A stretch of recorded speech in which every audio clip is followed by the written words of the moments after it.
계속해서 예통독 여정을 따라서 본문을 보고 있습니다. 오늘은 출애굽 16장에서 18장까지의 내용일 텐데요. 16장을 보시게 되면 이렇게 시작합니다. 이스라엘 자손 온 회중이 엘림에서 떠나.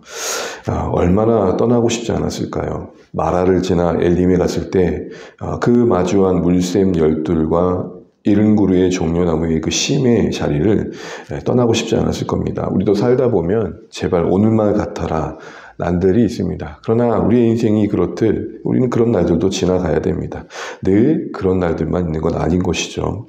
엘림을 등져야 했던 그들의 여정이 그러하고 우리의 삶이 그러합니다. 이제 그들은 엘림을 지나서 광야를 또 지나가게 되는데 그 광야 이름은 신광야입니다. 이전의 광야는 수르 광야였고요. 이제 여정을 지나다 보면 몇 개의 광야가 나오는데 이제 시내산 앞에 둔 이 신광야를 지나가게 됩니다. 시간은 45일쯤 됐고요. 애굽을 떠난 지. 그런데 2절 조금 지나자 보자 또 모세와를 원망합니다. 오늘 특별히 16장 한번 유념 있게 읽어보실 때 유념해서 볼 게 원망이란 말이 몇 개나 나오는 보십시오. 제가 알기로는 출애굽기 안에서는 요 장만큼 원망이라는 단어가 많이 나올까 싶습니다. 하나님마저도 내가 너희의 원망을 들었다라는 말들을 거듭 방송하십니다. 어떤 원망이었습니까? 마라에서의 원망은 물이 없었다는 것이라면, 물이 있어서 먹을 수 없었다는 것이었다면 16장에서의 원망은 우리가 애굽에 있었을 때는 고기도 떡도 먹었는데 이게 뭐냐라고 이제 양식이 없은 상황에 대한 원망이었습니다. 그런데 4절을 보실까요? 4절을 보시게 되면 회중이 원망할 때 4절은 이렇게 말합니다. 그때에 여호와께서 모세에게 이르시되 보라 내가 너희를 위하여 하늘에서 양식을 비와 같이 내리리니 백성이 나가서 일용할 것을 날마다 거둘 것이라 라고 말씀합니다. 이전에는 그래도 하나님께서 뭔가를 베푸실 때 모세의 부르짖음이 있었습니다. 당장의 마라의 원망 앞에서도 백성에게 그런 원망이 있을 때 하나님께 부르신 모세의 무릎 꿇음이 있었죠. 그럴 때 한 나무를 가리켜 던져라 하셨잖아요. 그런데 오늘은 그런 것조차 생략된 채 하나님께서 그냥 직접 나타나서 모세에게 내가 다 들었다. 그러니까 이렇게 할 것이다 라고 말씀하십니다. 지금 이렇게 다루어 가시는 하나님의 일하심을 보게 되면 이제 45일밖에 안 된 신앙임을 인정하시는 거죠. 뒤에 보시게 되면 똑같은 상황에서 비슷한 상황에서 시내산 이후의 여정에서는 엄청나게 혼내시거든요. 그러니까 같은 상황이지만 어쩌면 이스라엘이 지금 신앙의 수준을 이해하시는 겁니다. 이제 하나님을 알게 된 민족으로서의 여정을 이해하시는 거죠. 그러면서 계속해서 약속하십니다. 모세를 통해서 말씀해 주시고 모세는 이스라엘 백성에게 말하고 또 아론이 한 번 더 이스라엘에게 말합니다. 거듭 말합니다. 같은 내용을. 그런데 참 영광스러운 것은 아론이 이스라엘 앞에 말하려고 할 때 이제 가까이 나와서 하나님이 일하시면 바라라고 할 때 10절을 보시겠습니까? 10절에 아론이 이스라엘 자손의 온 회중에게 말하되 그들이 광야를 바라보니 여호와의 영광의 구름 속에 나타나더라. 이제는 모세를 통해서만 아론을 통해서만 그냥 들려지게 하시는 하나님이 아니라 보여줘 보이신 거예요. 그러면서 같은 말을 하십니다. 12절에 보시게 되면 내가 이스라엘 자손의 원망을 뭐 했노라? 들었노라. 많이 들으신 것 같은데 이스라엘 공동체에서 오고 가는 모든 말들 다 듣고 계신데요. 감사하면서도 섬찟한 거 있죠. 감사하면서도 두려운 거 있죠. 내 속 마음을 다 듣고 계신다는 게 위로가 될 때가 있고 아이고 이거 들으시면 안 되는데 할 때가 있을 텐데 이스라엘 백성들의 이 원망을 들으신 하나님의 이 모습 앞에서 정말 간사하면서도 그런 두려움을 갖게 됩니다. 해질 때에 고기를 먹고 아침에 떡 먹을 것이라고 그래서 너희는 하나님을 알게 될 거란 말합니다. 여기서 여러분 이중적인 의미를 생각해 보셔야 됩니다. 지금 내내 반복되는 거지만 4절에도 나왔었지만 일용할 것을 채워주십니다. 그런데 그것은 시험이란 말합니다. 무슨 말일까요? 필요도 태워주실 겁니다. 그런데 그 과정은 하나님을 알아가는 과정이 되어야 될 거라는 겁니다. 하나님 편에서는 그 배고픔의 시간들을 그 배고픔의 시간이 괴로운 걸 몰라서 허락하시는 게 아니라 그 배고픔을 지나야 알게 되는 하나님이 있다라는 겁니다. 그러니까 단순히 이스라엘 백성 입장에서는 배고프고 괴롭다 얘기했지만 하나님은 그 시간을 통해서 그들의 필요를 매일같이 채워주시는 하나님을 만나게 하심으로 하나님을 경험하게 하시기를 원하는 겁니다. 그러면서 그들이 뭘 처음 보게 되죠? 이제 만나를 경험하게 됩니다. 13절 이후에는 저녁에 메추르기가 와서 덮이고 아침에 이슬이 맺혀지는데 그 이슬이 마른 뒤에는 온 지면에 작고 둥근 서리 같은 것이 남겨지게 됩니다. 15절 한번 읽어보실까요? 이스라엘 자손이 보고 그것이 무엇 무엇인지 알지 못하여 서로 이르되 이것이 무엇이냐 하니 모세가 그들에게 이르되 이는 여호와께서 너희에게 주어 먹게 하신 양식이라. 여기서 이것이 무엇이냐 이 말이 히브리어로 만나입니다. 만나라는 말이 마치 음성학적으로 좀 약간 비슷한 뉘앙스가 있는데 우리도 처음 보는 게 보면 이게 뭐지? 이게 맞나? 라는 생각하는데 바로 그 만나라는 말이 이게 뭐야? 라는 새로운 것을 발견했을 때 그 궁금함을 표현하는 단어입니다. 하나님께서 그들에게 처음 경험했던 은혜를 주시는 거죠. 사랑하는 주안의 가족 여러분, 오늘 새벽이 짧아서 다 말씀 없지만 요한복음에 보면 예수님이 하늘에서 내오신 만나라고 얘기하게 됩니다. 어쩌면 여러분 이들에게도 만나는 처음 보는 거였지만 우리에게도 만나의 신 예수님, 하늘의 양식 예수님은 이 세상에 존재하지 않으신 분입니다. 어떻게 하나님이신 그분이 우리를 위해 자신을 내어주신 사랑으로 찾아와 주셨다는 이야기가 여러분 어느 종교에 기록되어 있습니까? 우리에게 예수님은 오늘 이들의 반응처럼 처음 그 감격스러운 고백처럼 이게 뭐지? 이게 맞나? 라는 고백처럼 바라봐지는가도 한번 생각해 보게 됩니다. 그러면서 모두가 각자가 가정의 수만큼 한 오멜씩 거두라고 합니다. 그 결과가 뭡니까? 18절을 보게 되면 많이 거둔 자도 남음이 없고 적게 거둔 자도 부족함이 없다. 맥락상의 의미는 가족의 수만큼 가져갔으니까 많이 가져간 거 보여도 10명이 가족이 있는 사람과 5명이 있는 가족은 숫자는 다르겠죠. 그러니까 결과적으로는 다 각자 취하게 되니까 부족함이 없거나 남김이 없다는 표현이 적절할 것입니다. 조금 더 넓은 의미 적용해서 보게 되면 우리의 많은 것들이 우리를 지나치게 많은 것들이 있어서 그것이 남겨져 썩어 없어지는 것이 아니라 흘려보냈기에 남음이 없는 인생이 되어야 될 것이고 또 우리가 결핍이 있지만 그 결핍을 또 채우시는 하나님의 은혜 안에서 필요한 만큼 공급하시는 주의 돌보심 속에서 살아가는 은혜도 누리면 좋겠다. 그래서 이 기도 제목입니다. 하나님, 우리 가운데 남음도 없게 하시고 부족함도 없게 하십시오. 많다고 하는 자들이 쌓아놓고 남아가지고 썩어 없어지는 일도 없게 하시고 또 너무 부족해서 힘든 일도 없게 해주십시오. 이렇게 또 기도할 수 있는 그런 기도의 제목이 이 만나의 은혜 안에 있는 것들을 보게 됩니다. 그리고 잘 아는 것처럼 어떤 문제가 생기냐면 꼭 그런 사람들이 있죠. 모세가 2가지 주의를 줍니다. 매일 한 오멜씩 각자가 거두되 토요일에 6일째는 안식일을 지키기 위해서 2배를 줄 테니까 그 다음날 가지 말라는 말을 하게 되고 또 하나는 그 다음날 아침도 줄 텐데 그 다음날 아침에 주지 않을 것처럼 쌓아두지 말라는 것도 하거든요. 그런데 쌓아두다가 썩어 없어지는 경우가 있고 그리고 안식일 또 가서 없나라고 돌아보는 사람도 있더라는 것입니다. 이렇게 불순종하는 사람들이 있었다는 것이죠.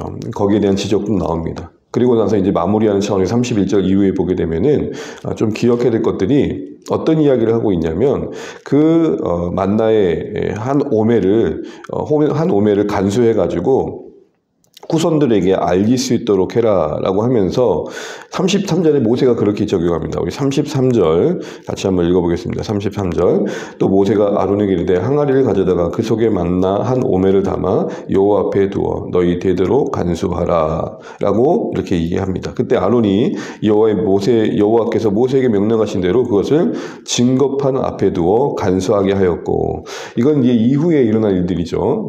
함께 기록하다 보니까 여기 언급되어 있지만 성막을 만든 뒤에 이렇게 했다라는 겁니다. 그런데 여러분 주목할 것은 왜 만나와 증거판, 쉽게 말하면은 하나님의 말씀이 적혀있는 십계명과 함께 두게 하셨을까라는 겁니다.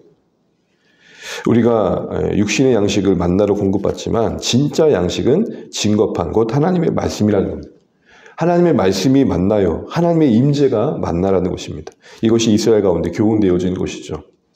그리고 나서 마지막 절인 이 만나와 메추라기 사건을 이렇게 정리합니다. 35절 끝절을 보게 되면 40년 동안 만나를 먹었으니 가나안 적경에 이르기까지 그들이 만나를 먹었더라.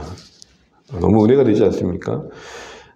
오늘 하루만 특별하게 베푸신 게 아니라 며칠만 베푸신 게 아니라 이 40일 내내 이스라엘이 어떠하든지 간에 끊임없이 베푸셨다는 겁니다. 16장을 이렇게 한번 정리하고 싶습니다. 그치지 않는 원망. 이스라엘의 모습입니다. 이스라엘이 그치지 않는 원망. 하나님은 지치지 않고 은혜를 베푸심.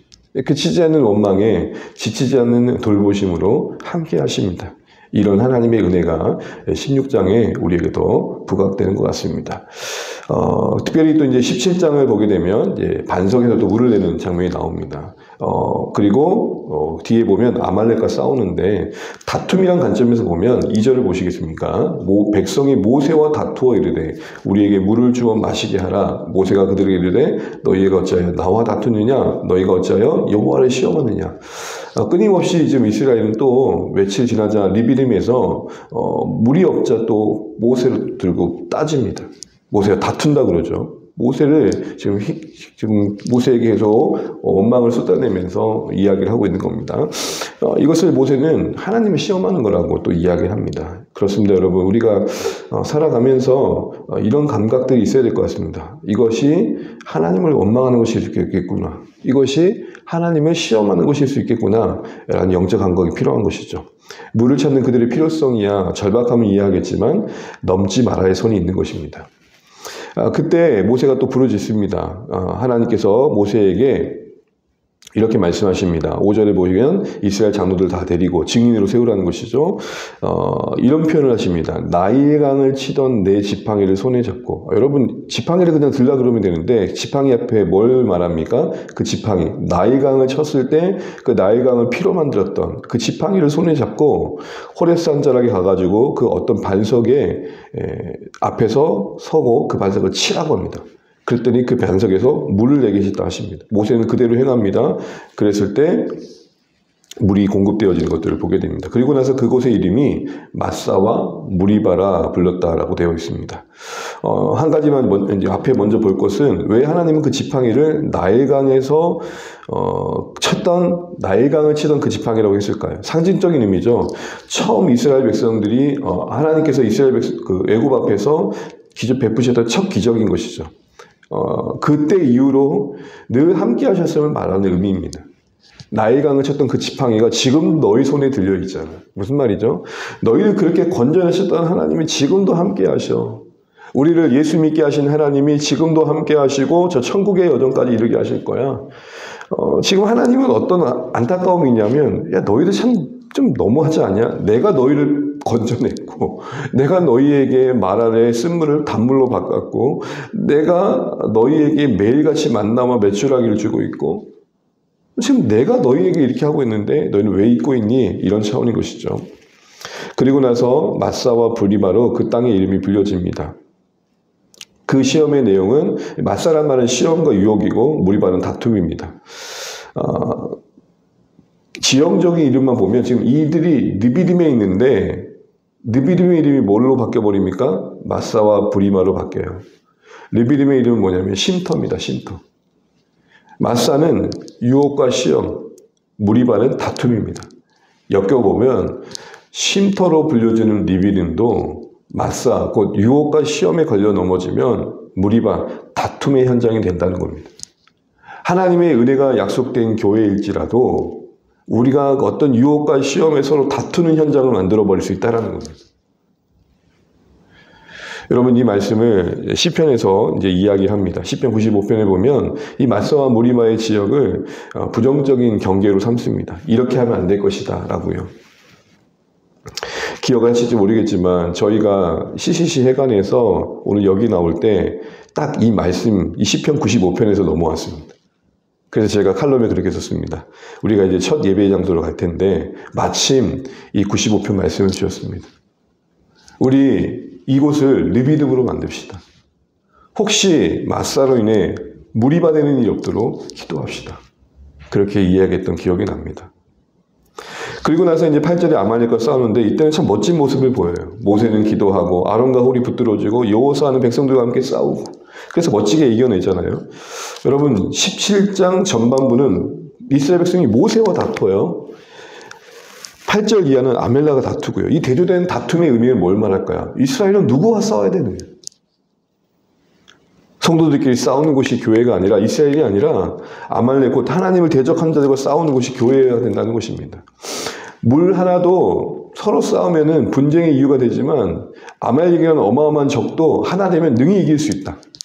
이런 차원의 이야기를 합니다. 그러면서 17장 결론은 뭐냐? 15절 한번 읽어보겠습니다. 15절 모세가 제단을 쌓고 그 이름을 여호와 니시라 하고 승리를 주시는 하나님. 우리가 분쟁하고 다투면 이 승리를 주시는 하나님을 경험할 수 없다는 겁니다. 어려울수록 또 하나 되고 늘 당연한 말이겠지만 엎드리면서 하나님의 니시를 경험하는 그런 은혜를 17장에 우리에게 도전합니다. 이제 마지막으로 18장에서는 이드로가 모세를 방문하게 됩니다. 여러분 너무 잘 아신 얘기죠. 모세가 이드로가 모세를 장인이 방문했을 때 아내와 두 아들을 데리고 옵니다. 그런데 이드로가 이 이스라엘 백성들 가운데 모세와 함께한 이스라엘 백성 가운데 일어난 일들을 보고 너무 놀라서 찬양합니다. 11절 한번 읽어보겠습니다. 이제 내가 알았도다. 여호와는 모든 신보다 크심으로 이스라엘에게 교만하여 행하는 그들을 이기셨도다 하고. 이방인인 이드로가 더 감격스러운 표현을 하고 있는 걸 보게 됩니다. 여러분 여기까지 오는 동안 이스라엘 백성들 가운데서 이런 어마어마한 또 고백들을 한 사람들이 소개된 적이 있습니까? 홍해를 건너고 15장의 모세와 미디암의 노래 이후로 그들에게 노래가 사라집니다. 그런데 이방인 이드로가 더 큰 모습을 보입니다. 항상 여러분 신약에도 보면 복음서 보면 이스라엘 가운데 없는 믿음을 이방인에게서 보게 하시죠. 뭐죠? 이스라엘 부끄럽게 하시는 하나님. 오랫동안 예수 믿는 신자들에게 나타나지 않는 열심과 신실함과 신뢰를 이제 막 예수 믿는 사람에게서 보여내셔서 오랫동안 믿은 오랜 신자들의 마음을 다시 한번 돌아보게 하시죠. 이제 마지막으로 13절부터 쭉 보게 되면 모세가 혼자 죽지 않자 모든 걸 감당하는 거 보고 일꾼을 세워라 이렇게 이야기하는 내용들이 나오면서 홀로 감당하면 너도 모두도 지치게 되고 힘들게 된다라는 제안을 하게 되고 이 제안을 받아들여서 모세는 무리 중에서 신실한 자들을 세우게 됩니다. 그래서 1000부장, 100부장, 50장, 10부장을 세우고 또 하나님의 뜻을 가리키면서 이스라엘에게 하나씩 갖춰져 갑니다. 여러분 제가 이 이스라엘과 강야의 여정을 보면서 참 재밌는 것은 하나님께서 이스라엘 믿음도 다루어 가시지만 이스라엘이 조금 더 체계화될 수 있도록 하나씩 만들어 가십니다. 올해 저희 주안의 교회가 미조직 교회에서 조직교회라는 이름으로 조금 더 기도 제목을 삼고 또 서리 집사도 세우고 이제 올해 또 장로의 직분도 세워가게 될 텐데요. 이런 모든 것들이 하나씩 갖춰져 가는 거 아니겠습니까? 그래서 이것이 단순히 외형적인 게 아니라 모두를 복되게 하는 그래서 모세도 살리고 이스라엘도 살리고 이런 의미였던 것처럼 우리에게 이런 의미가 이루어지는 한 해가 되었으면 좋겠습니다. 말씀을 적합니다. 16장의 만나와 매출하기, 또 17장의 또 다툼, 반석에 물이 없는 곳에서 다툼 속에 반석에 물을 내신 하나님, 아말렉과 도저히 이길 수 없는 싸움을 이기게 하신 하나님, 그리고 18장에 이방인의 오히려 더 감격스러운 모습, 그리고 또 일꾼을 세워서 장로들을 직분자들을 세워서 역할을 분배하면서 이스라엘이 좀 더 풍성해지는 모습들, 이런 것도 다시 한번 기억하시면서 이 말씀의 여정 속에서 우리에게 들려주신 하나님의 일들을 하나씩 묵상하고 곱씹으면서 은혜를 누리신 하루 되시길 바랍니다. 기도하겠습니다.